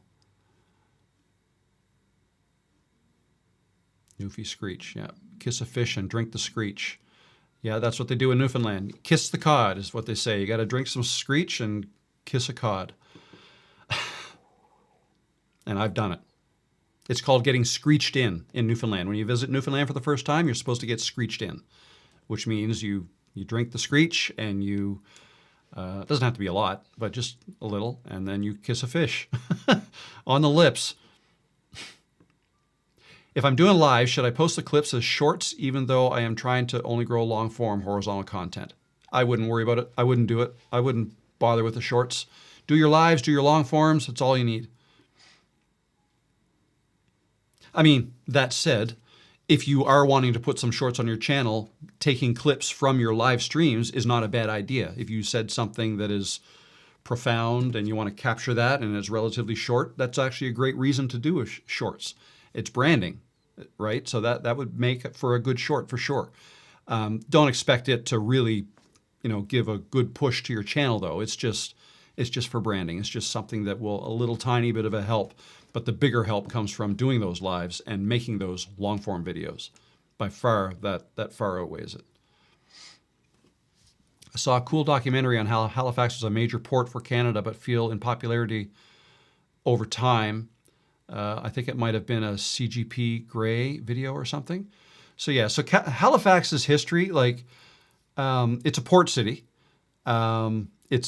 Halifax has one of the best deep water protected ports in the world. The reason it hasn't grown as much as the other East Coast cities in North America is because of the St. Lawrence River. The St. Lawrence River, you can sail right up to Montreal and through the Great Lakes lock systems to Toronto, if we're talking about Canada. And that's cheaper to do than to stop at Halifax and then load stuff into trucks or rail to go the rest of the way through Canada. So because of that, Halifax didn't grow like Toronto, Montreal, and whatnot, right? Like Toronto, I don't know what they have now, 7 million people within an hour's drive or something like that. All of Nova Scotia has 1 million people. Halifax has I think we're over 500,000 people now. So 500,000 people is all that's in Halifax.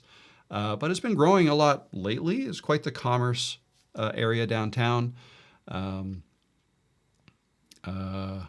Yeah, but no, its history was, as far as ports go, like at wartime, Halifax Harbor is where all of the ships who were sailing over to the war effort in Europe would gather. Like ships coming up from the States, from New York and whatnot, they'd come into, and there would be like hundreds of ships in Bedford Basin, which is at the end of Halifax Harbor, gathering and waiting so that they can go over to across the North Atlantic in large groups, convoys they were, because safety in numbers, right? Because the German U-boats were sinking ships, so they wanted to go over escorted by U.S. and Canadian navies at the time. So Halifax was big time involved in the war effort. Canada's East Coast Navy is here. West Coast Navy would be in Vancouver or Victoria. I'm not 100% sure, but yeah. So that's a little bit more history in Halifax. The water route was more effective than the railway from Halifax inland. Yep, 100%. Cool. I visited Halifax in 2014. I missed out on kissing the cod. No, that's Newfoundland. The kissing the cod thing is Newfoundland. That's a different province. That's an island northeast of here. Nova Scotia doesn't kiss the cod. But you can drink Screech if you want.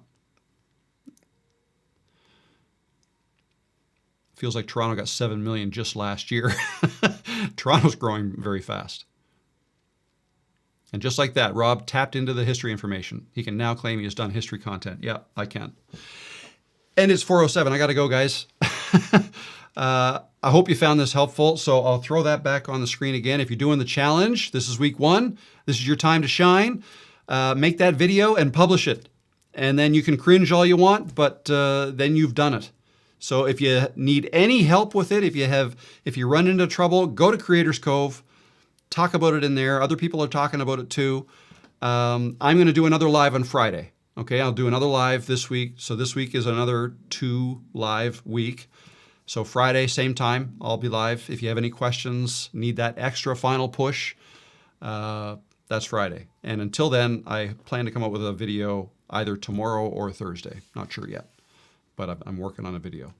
So anyway, I hope you found this helpful. Thanks for stopping in. I had fun. Hope you did too. And I'll see you next time. All right, guys. Cheers. And thanks, Scott and Karen, for moderating. I always forget to say that, but I really appreciate you guys for moderating these. And I don't know if how much work it is for you guys. I don't know. Do you have to block people, put people in timeout? Like anybody saying anything inappropriate? I don't know. If they do, you're really good at stamping them down because I don't see them. Who's going to win the footy? Well, not Canada, sadly, but I don't know. England's looking pretty good. England's looking pretty good. Kind of had a sweet spot for Norway, like that. I don't know. I'm not. Anyway. I've been having fun watching the footy, the soccer, as we say here in Canada. It's been fun watching it. So, nope, no blocking. Awesome. Easiest mod job ever. Awesome. You're a lovely bunch of peeps. Yes, you are. All right, guys, take care. I'll see you next time. Be good.